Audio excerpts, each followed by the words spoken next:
President-elect announced his national security team, that he used those terms, collaboration, whole of government.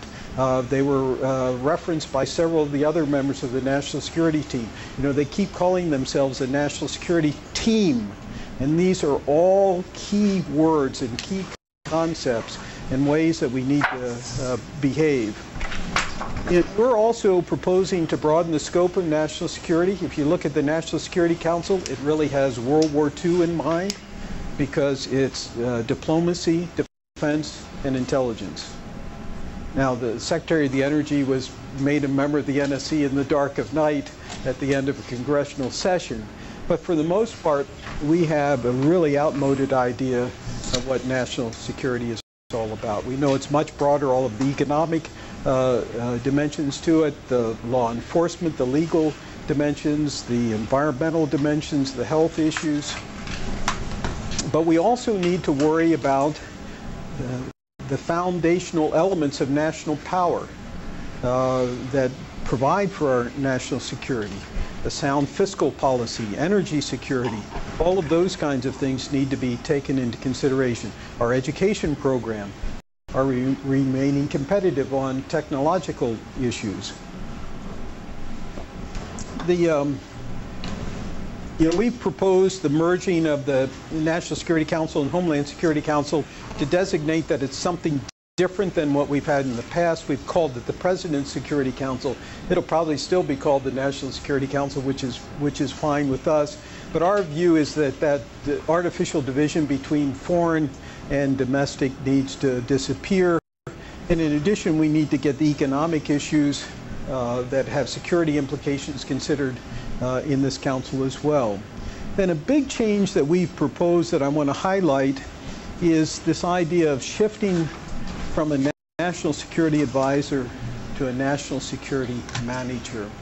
Proposing that the assistant to the President for National Security Affairs be titled the Director for National Security, and that he would manage the system. And there's a lot that could be done with existing authority for that to happen. And it just turns out, with General Jones, somebody with incredible leadership and management skills, we have the right person in the right place to take on this new responsibility. If the system is going to be decisive, if the system is going to be fast, if somebody's going to be thinking, how do we need to get organized to undertake these tasks, that person will have to be a manager, not an advisor.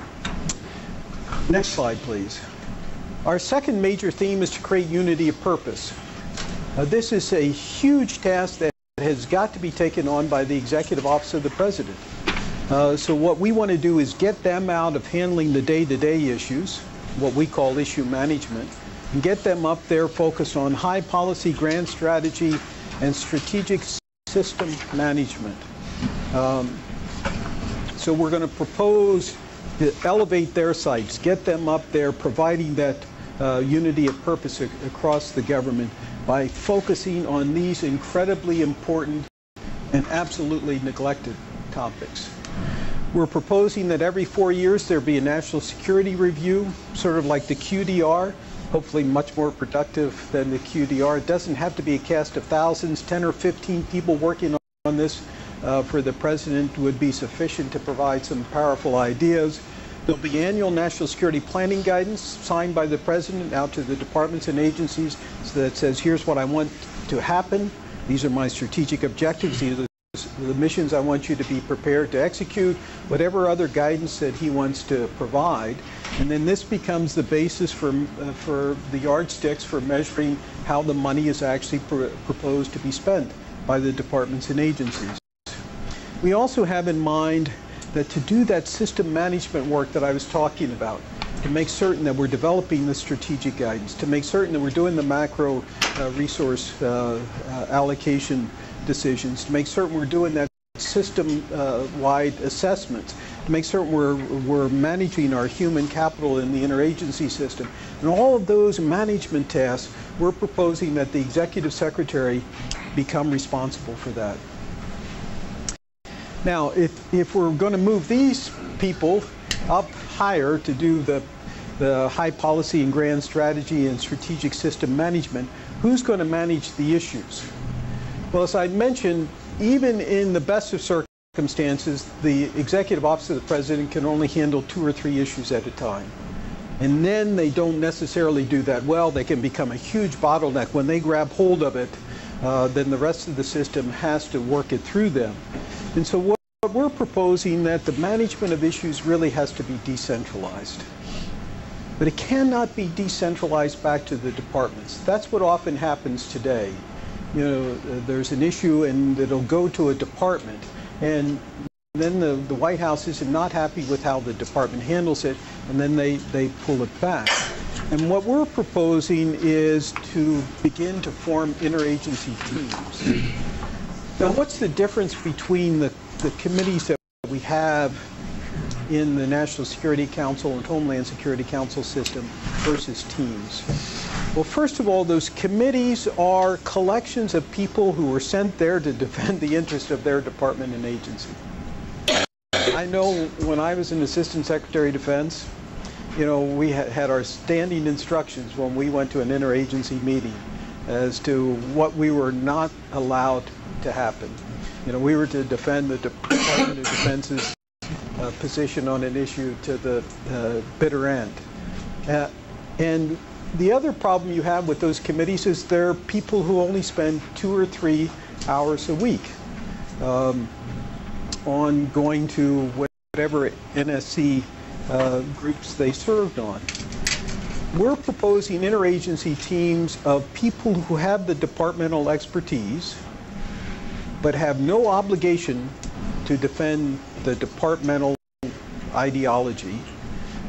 Their sole purpose is to figure out how this expertise helps us shape an answer for the nation. In addition, these people would be full-time.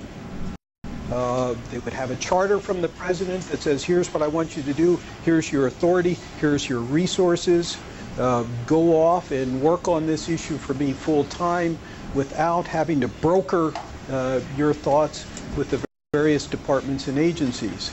And we're proposing to get started on this with a few presidential priority teams.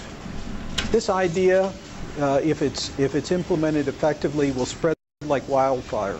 We'll have regional teams. We'll have other global teams. We'll make the embassies really country teams. They have that title today, but they're not really teams. Now, this idea has been used in business for about 20 years because business has the same problems that that's plaguing the government: complexity and speed. But in the business world, if you cannot form an answer rapidly, you are out of business. You might be on the top this year, and next year somebody else has got a better idea and nobody's buying your product. And so what the corporations understood was to stay in their function